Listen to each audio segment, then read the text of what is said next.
So we are going to open up Premiere Pro. Just going to open it up. It's down here, hanging out. Go ahead and click it. It's excited. It's jumping up and down. It's like, all right, we're our opening. It's going to be exciting.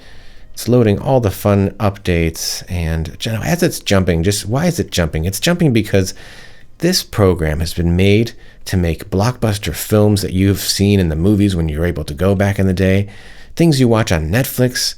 It has the ability to integrate with other incredible programs that you may learn later on, but that's why it's jumping up and down. It really is excited. You are learning the most amazing program.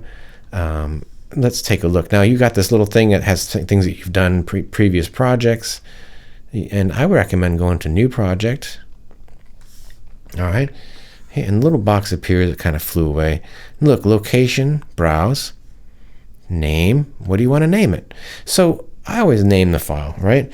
And what is the file? It's we're creating this the video. I would call it like all-in-one stock footage. So that's the name of it, all-in-one stock footage. Now that's the name of the file because we're doing like a commercial for a stock footage, and we're trying to sell the idea that people can create stock footage. Let's do 1 point parentheses. Now the name of it.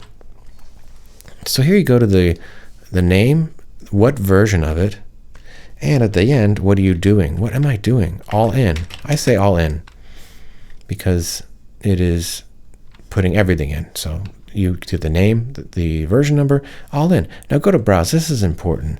You got to find out where you're going. I like to put it in my Gravity Drive, right? Gravity Drive. Let's take a look. Now it's under L, learning. Now, let's see. We're actually creating this thing right here, see? So, let's see. Premiere Pro, if you have it there, I recommend creating a file like Premiere Pro. I've done it already. All right. So this is what am I looking at in settings, right? The screen recording is here. It's happening. New folder. We'll say Premiere. Everything that's here is in Premiere, right? Premiere Pro. So we're telling Premiere where to save. So we'll find it later. So push choose. All right. Look, you got these little settings here. You got your capture, format, DV right there. You got audio samples or milliseconds. Very, very fine to see it. How do you want to see it? What's your preference? But for the sake of the tutorial, I'm not going to change things in the beginning and then it never looked the same. I'm just going to go with the normal settings and push OK. Popped up. Now here it is. It's a little too large. Make sure it all goes in the right space. It's still too big. Take a look. We've got, this is Premiere. What am I looking at? What is this, right? So here you have your timeline. As you put tracks down, you can see them over a period of time. Here is where you're supposed to drop your media, okay? Here's where you can review your media. See that? I review it. And here is what's actually being played on the movie screen. So you got all this stuff happening, and then this is the final result, right? So that's it. I wanted to show you this main screen. You can push the little thing, push the button down, and look how it's turning blue. See the little square there? It's saying that you could move this window, like say you wanted to move it out there, or put it someplace else, or remove it completely. You can if you have different monitors. This is fun. But I always recommend putting it back. See how you put it back and it's like, oh my God, what just happened? I recommend going to Windows, Workspaces, and reset. See, I'm gonna sit here for a minute, right there. Windows, Workspaces, reset, back to normal, right? Now you're back to normal, so that's great. So first thing you can do is say File, New, and Sequence.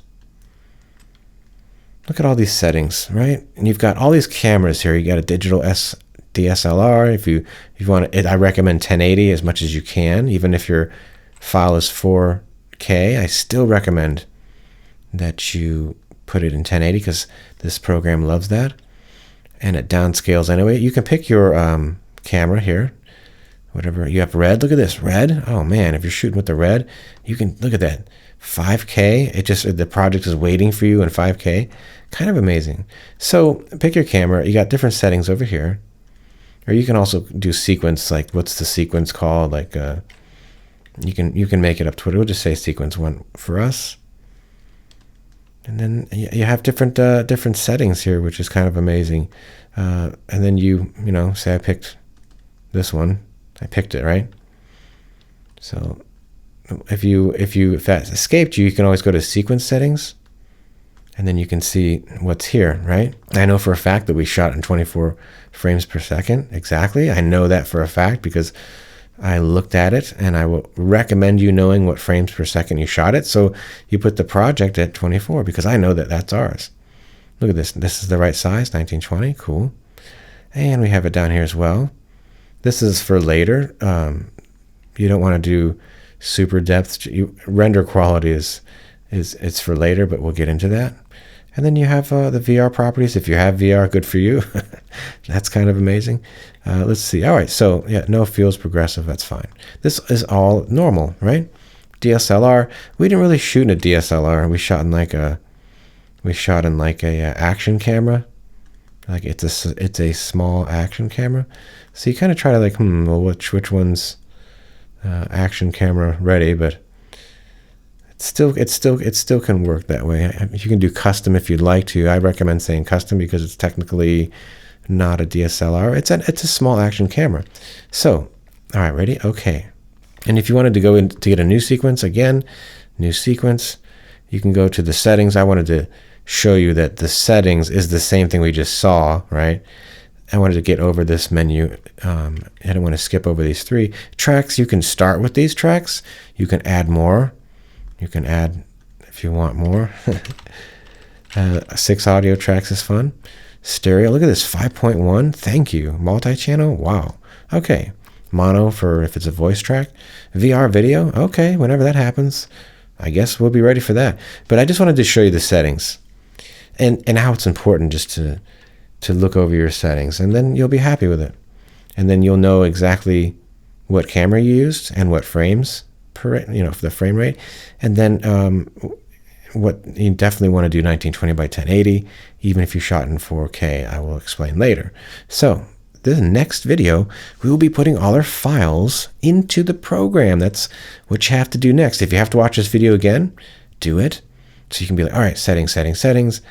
It's up to you. I mean, that's why we make them, so you can watch them over and over again. All right, we'll push OK.